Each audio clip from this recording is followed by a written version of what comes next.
تو بھئی تیری شرطوں پہ ہی کرنا ہے اگر تجھ کو قبول، تو یہ سہولت تو مجھے سارا جہاں دیتا ہے۔ اگر تیری شرطوں پہ ہی تو نے آنا ہے کہ میرے پاس یہ ٹائم ہے تو اس ٹائم آؤں گا، تو میں اس وقت پسند کرتا ہوں تو میں اس وقت آؤں گا، تو آپ اگر یہ کہیں گے تو پھر میں یہ تیری شرطوں پہ ہی کرنا ہے اگر تجھ کو قبول، تو یہ سہولت تو مجھے سارا جہاں دیتا ہے۔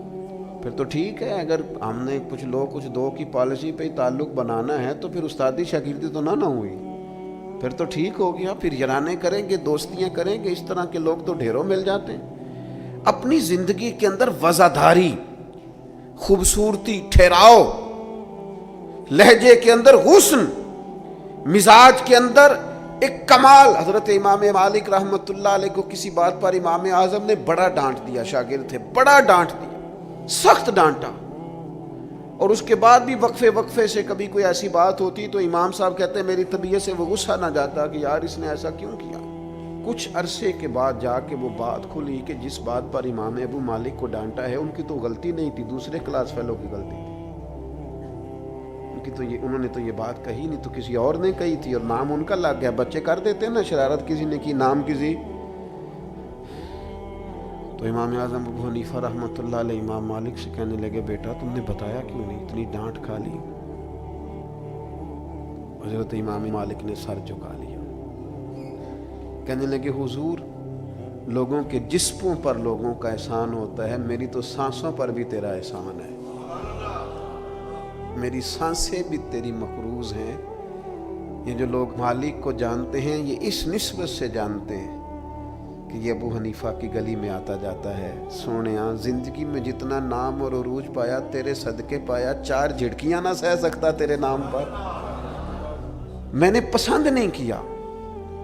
اور پھر آپ نے پوچھا بھی تو نہیں نا کہ بتاؤ، آپ نے کہا ڈانٹ کھانی ہے تو دکھ قبول محمد بخشا بس راضی رہن پیارے، کوئی حرج نہیں۔ آپ نے کہا ڈانٹ کھانی ہے تو کھا لیتی، اس میں حرج والی کون سی بات؟ یہ خاص وزاداری، یہ خاص خوبصورتی۔ میں آپ سے عرض کروں، ہمارے گھروں میں جو بڑے بوڑھے ہوتے ہیں نا، وہ جب پڑھی لکھی بہو لے کے آتے ہیں نا تو اس کا مطلب یہ تھوڑی ہوتا ہے کہ وہ بیچارے ہانپتے کامتے رہیں گے، ڈرتے رہیں گے کہ جناب بہو بڑی پڑھی لکھی ہے یا داماد بہت پڑھا لکھا ہے تو کوئی ایسی بات نہ ہو جائے کہ وہ کہے ہو بابے کو تو پتہ ہی نہیں۔ پڑھا لکھا وہ بندہ ہوتا ہے جو دوسروں کے مزاج کی رعایت کرے، جو تھوڑا سا سمجھے کہ میری اس چیز کی وجہ سے کوئی شخص کسی کمزوری کا شکار تو نہیں ہو رہا۔ اگر آپ نے تربیت کی ہے تو پھر تربیت کا معنی تو یہ ہونا چاہیے کہ اسے ادب بھی کرنا آئے، پیار بھی کرنا آئے، گھر کے بزرگوں کے حق میں اس کے رویے میں نرمی بھی آئے۔ اور اگر آپ نے تربیت یہ کی ہے کہ ہم چما دیگرے نیز تمہاری طرح کا دوسرا کوئی نہیں، تو پھر یاد رکھو اگر تمہاری طرح کا دوسرا کوئی نہیں نا تو پھر تمہیں بھی کوئی ماننے کو تیار نہیں ہے۔ پھر جعلی روب اور ہوتا ہے اور دلوں میں محبت اور ہوتی ہے، پھر ان چیزوں میں فرق ہوتا ہے۔ اگر آپ تعلیم یافتہ ہیں تو آپ دوسروں کے مزاج کی رعایت کریں، آپ کو پھر حضرت مولا علی شیر خدا رضی اللہ تعالیٰ عنہ سے کسی آپ نے فرمایا ایک مقام پہ فرمایا ہر چیز کی زکوٰۃ ہوتی ہے، عقل کی زکوٰۃ پتہ کیا ہے حضور؟ کیا فرمایا؟ عقل کی زکوٰۃ جاہلوں کے ساتھ گزارا کرنا۔ تیری عقل کی زکوٰۃ نکلے گی، تجھے پتہ چلے گا کہ تو کس طرح گزارا کرتا ہے، اور اگر تو جاہل سے گزارے نہیں کر سکتا تو پھر اس کا مطلب یہ ہے کہ تو نے علم کو سمجھا۔ عزیز دوست آپ غور فرمائیں اور اس پر آپ توجہ رکھیں گے کہ وزاداری، لفظوں کا چناؤ۔ قرآن مجید نے کہا یا ایھا الذین آمنوا لا تقولوا راعنا وقولوا انظرنا، اے ایمان والو تم نے جب میرے محبوب سے بات کرنی ہے تو راعنا نہیں کہنا، انظرنا کہنا ہے۔ یہ نہیں کہنا حضور سمجھ نہیں آئی رعایت کر دے، یہ کہنا یا رسول اللہ ایک نظر کرم کر دے، ذرا بات دوبارہ سمجھا دیں۔ آپ اچھے جملے تلاش کے وزاداری کے ساتھ، ایک خاص حیا کے ساتھ۔ حضرت مولا علی شیر خدا فرماتے ہیں حضور سے مسئلہ پوچھنا تھا۔ مسئلہ پوچھنا بڑا ضروری کام ہے، اگر آپ مسئلہ دریافت نہیں کرتے تو بڑا عرصہ تک ماحول اس طرح کا رہ جاتا ہے کہ جس سے آپ جہالت میں ہی وہ کام کرتے رہتے ہیں۔ مسئلہ پوچھیں گے تو بات بہتر ہوگی، آپ بات پوچھ لیں گے، بات کلیئر ہو جائے گی، آپ پھر صاف ستھرے معاملے کے ساتھ عمل کر سکیں گے. تو حضرت مولا علی کہتے ہیں حضور سے مسئلہ پوچھنا تھا. اب سوال کرنا بڑا ضروری ہے، خود حدیث پاک میں موجود ہے سوال کرنا آدھا علم ہے. لیکن حضرت علی کہتے ہیں نبی کریم سے مسئلہ پوچھنا تھا، میں نے مہینوں انتظار کیا، ہفتوں انتظار کرتا. میرا خیال تھا کہ میں سوال کی تکلیف بھی نہ دوں، کوئی اور آ جائے آ کے حضور سے مسئلہ پوچھ لے. حیا مانی تھی میں داماد ہوں حضور کا رشتے میں. کچھ ایسی باتیں ہیں جو حیا کے مانند میں سوال نہ کرتا. میرا دل ہوتا کوئی اور پوچھ لے، وہ پوچھے گا حضور بتائیں گے، ساتھ میرا مسئلہ بھی حل ہو جائے گا. لیکن جہاں لوگ بے باکی کو اور بے حیائی کو کہتے ہیں جی او میں پرواہ نہیں کرتا، تو یہ تو بھئی آپ نہیں پرواہ کرتے تو آپ کی مرضی ہے. اور ہمارے زمانے میں ویسے بھی جو زیادہ بدتمیز ہوتا ہے اس کا عروج بھی زیادہ ہوتا ہے. بدتمیزوں سے لوگ ڈرتے ہیں. بدتمیز جو ہوا لوگ اس سے ڈرتے ہیں، کہتے ہیں یہ کوئی ایسی بدتمیزی کر دے گا کہ بعد میں دقت ہوگی. وہ شریف آدمی اس سے جھجک رہا ہوتا ہے، وہ سمجھ رہا ہوتا ہے میں بڑی شے ہوں، تو کچھ بھی نہیں ہے بھائی، تو بدتمیز ہے. اور کچھ لوگ گاند سے اس لیے بچتے ہیں کہ اس میں روڑا پھینکا تو چھینٹے پڑیں گے، پھر کپڑے بدلنے پڑیں گے، نہانا پڑے گا، اس لیے لوگ بچ کے گزرتے ہیں. اور تیرا خیال ہے کہ تجھ سے بڑا لوگ ڈرتے ہیں. تو اپنی زندگی میں وزاداری، شرم و حیا. اب دیکھیے سیدہ عائشہ صدیقہ رضی اللہ تعالیٰ عنہ ارشاد فرماتی ہیں نبی پاک علیہ السلام عرب کی کنواری لڑکیوں سے بھی زیادہ حیا والے تھے، شرمیلے تھے. حضور علیہ السلام فٹافٹ بے باک ہو کر کسی سے کوئی بات نہ کرتے. اب دیکھیں صحابہ غلام ہیں رسول پاک کے، اگر حضور کسی کا نام لے کے بھی اس کی تربیت کرنا چاہیں تو وہ آدمی خوش ہوگا، سعادت مندی ہوگی. لیکن حضور کو کسی شخص کے بارے میں بتایا جاتا نا فلاں نے یہ بات کی ہے، تو کبھی نامینیٹ کر کے اس بندے کے سامنے بات نہیں کرتے. یہ وزاداری والا معاملہ ہے. تو محبوب کیا فرماتے؟ حضور فرماتے لوگوں کو کیا ہو گیا ہے، اب انہوں نے اس طرح کرنا شروع کر دیا. وہ ایک کی بات ہوتی سب کو سمجھ آ جاتا اور اس کی بھی ساتھ لگتے اصلاح ہو جاتی. اپنی مزاج سے اپنی وزاداری کو ختم نہیں کریں، اپنے لہجے کو ختم نہ کریں. میں مذہبی اسٹیجوں پہ دیکھتا ہوں مجھے بڑی تکلیف ہوتی، جو فلانی چیز نہ مانے وہ حلالی نہیں، جو فلانی بات کا جواب نہ دے باپ کا ہی نہیں. یہ آپ کا سٹائل ہے؟ یہ دیندار لوگ اس طرح بات کرتے ہیں؟ یہ آپ ڈگریاں جاری کر رہے ہیں؟ کیا رسول پاک علیہ السلام کا انداز تبلیغ معاذ اللہ یہ تھا؟ میں کیا کروں، صرف میں دینی لوگوں کی بات نہیں کر رہا. جو آدمی گندے لطیفے سناتا ہے نا اسٹیج پہ بیٹھ کے، اس کی آپ فین فالوئنگ دیکھیں کتنی زیادہ ہے. سٹیٹس کیا ہے؟ گند بولتا ہے، لطیفے سناتا ہے، اور اس کو سننے والوں کی تعداد کیا آ رہی ہے، دنیا ٹوٹ کے پڑ رہی ہے. یہ ہمارے معاشرے کے مجموعی مزاج کی عکاسی کرتی ہے کہ وزاداری کس حد تک ختم ہو گئی. اپنے انداز میں، اپنے لب و لہجے میں خاص شرم و حیا، خاص خوبصورتی. ہمارے جو دیہاتی گھر ہوتے تھے ان کے اندر بڑی وزاداری ہوتی تھی، ان کے اندر بڑا خیال رکھا جاتا تھا، چیزوں کو بڑا سمجھا جاتا تھا. یہاں آپ حالت دیکھ لیں، شادی بیٹی کی ہو یا بیٹے کی ہو، سارا خاندان بیوٹی پارلر میں بیٹھا ہوتا ہے. کوئی وزاداری نہیں رہی، کوئی وہ معاملہ ہی نہیں رہا جس میں حسن ہوتا تھا، خوبصورتی ہوتی تھی. رسول پاک صلی اللہ تعالی علیہ وسلم نے فرمایا حیا خیر ہی خیر ہے، حیا سراپا خیر ہے. تیرا جھکا جھکا لہجہ، تیرے جھجکتے لفظ، تیری ٹھہری ٹھہری باتیں، تیرا ذرا سمٹ کر چلنا، سمٹ کر بات کرنا، تیرے لہجوں کا ٹھہراؤ، گویا یہ وہ ٹھنڈی ہوا ہے جو چلے گی تو صحیح پر کسی کو فائدہ دے گی، نقصان نہیں دے گی. لیکن اگر تیرا خیال طوفان بننے کا ہے، پھر ایسا نہ ہو کہ درخت بھی ٹوٹیں، رستے بھی بند ہوں، عمارتیں بھی گریں. حضور نے فرمایا حیا خیر ہی خیر ہے، حیا جہاں آتی ہے خیر لاتی. نبی پاک صلی اللہ تعالی علیہ وآلہ وسلم ایک جگہ سے گزرے،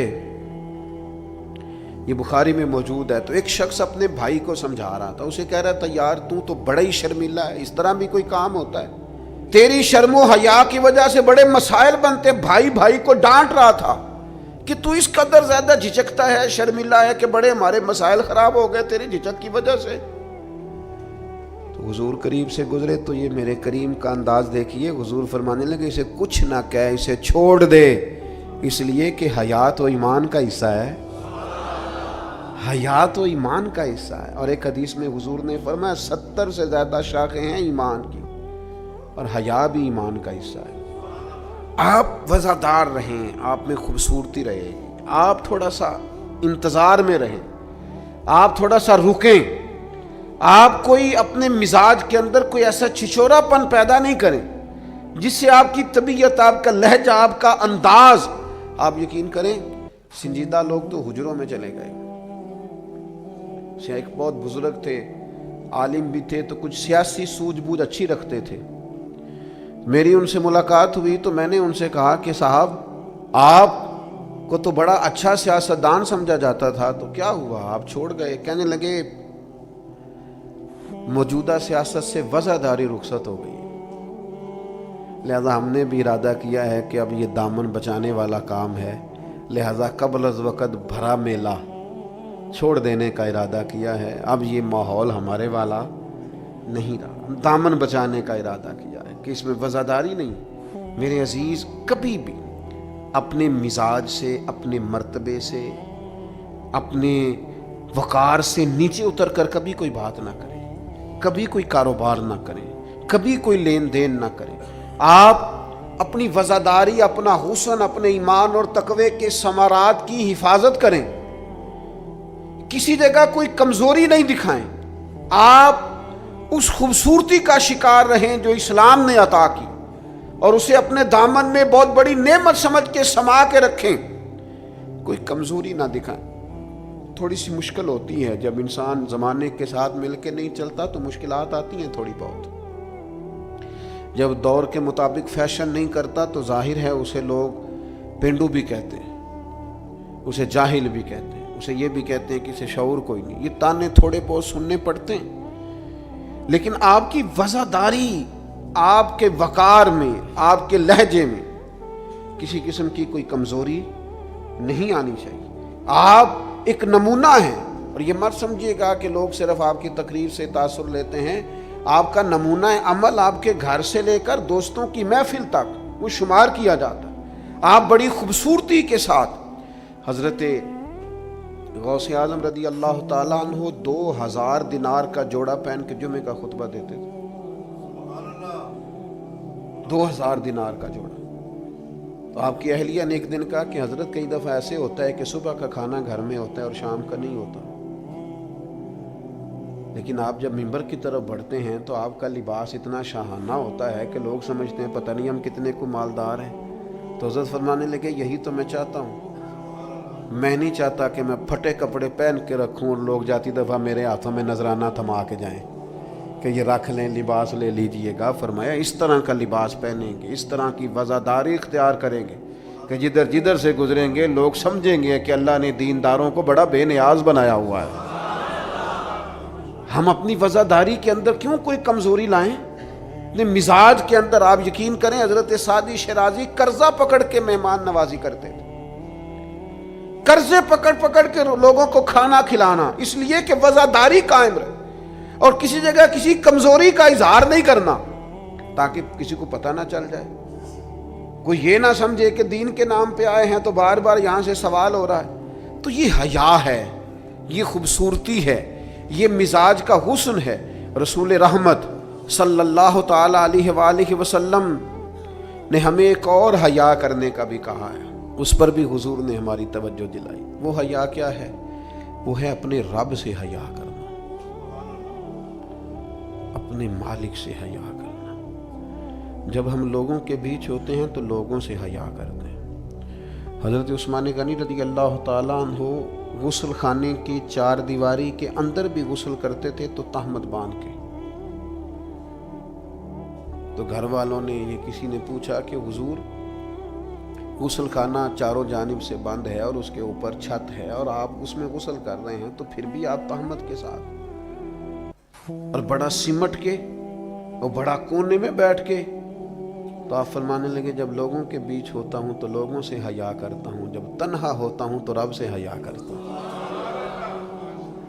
حضرت امام اعظم ابو حنیفہ گھر کی چار دیواری میں بھی ننگے سر نہیں بیٹھتے تھے، ٹانگیں پھیلا کے نہیں بیٹھتے تھے، فرماتے تھے سوتے وقت یہ کام کروں گا، میں گھر میں بھی وہ لہجہ اختیار نہیں کرنا چاہتا، اس لیے کہ میں اس رب کا ماننے والا ہوں جو حی و قیوم ہے، جو ہر جگہ دیکھتا ہے، رب سے بھی حیا۔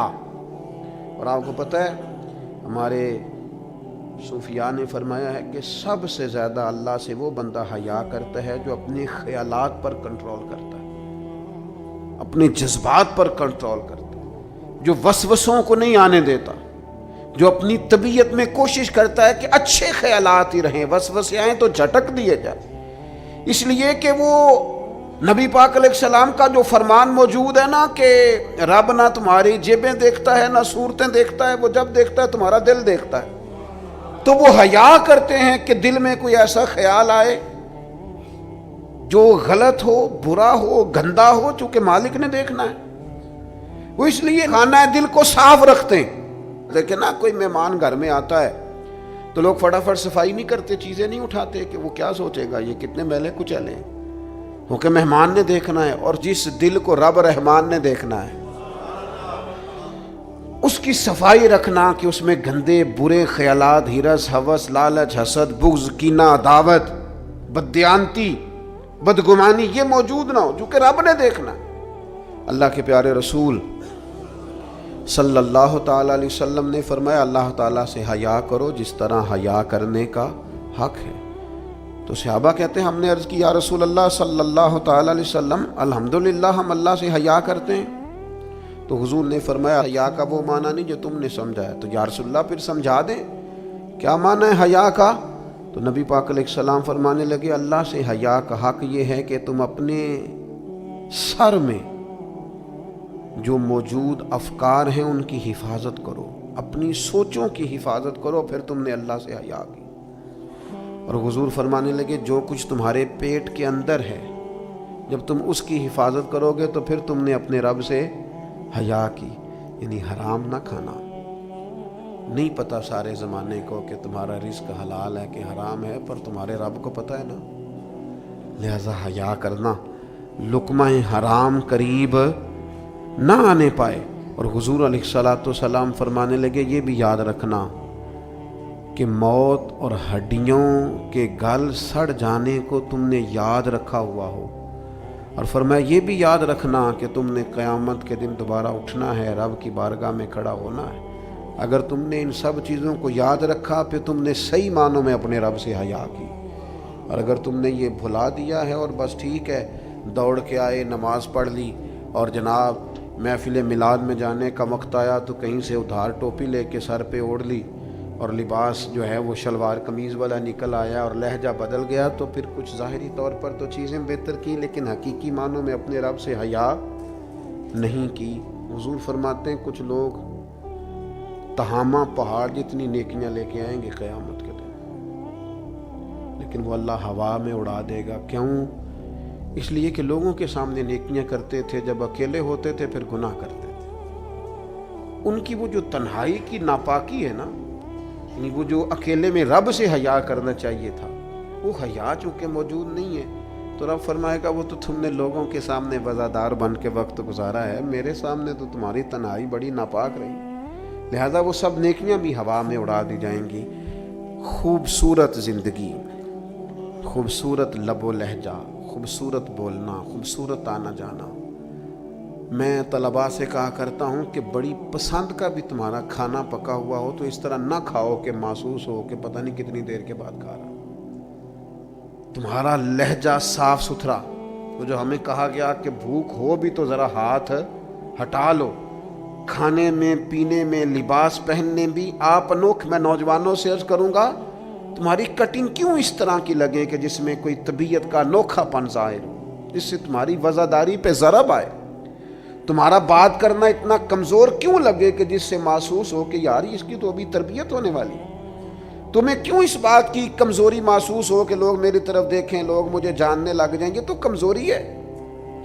ایک خوبصورت وزاداری، یعنی خدا جانے بلندی ہے کہ پستی پر جہاں میں ہوں وہاں کوئی نہیں ہے، ایک خاص اطمینان ہو، زندگی میں ٹھہراؤ ہو، حسن ہو، آپ جہاں ہوں وہاں مطمئن ہو، آپ کی طبیعت بتائے کہ اللہ تعالیٰ نے آپ کو سکون عطا فرمایا ہوا ہے، ٹھہراؤ ہے، خدا کا شکر ہے، دولت ہے، صحت ہے، بچے ہیں، اولاد ہے، دوست اچھے ہیں، آپ ان ساری جائز نعمتوں پر اللہ کے حضور شکر گزار ہوں، لیکن کوئی مزاج میں چھچھورا پن نہ ہو، کوئی طبیعت اس طرح کی نہ ہو جس طرح محسوس ہو کہ آپ اپنا بوجھ کسی پر ڈالنا چاہ رہے ہیں، یا آپ کوئی اضطراب کا شکار ہیں یا بے چینی کا شکار ہیں۔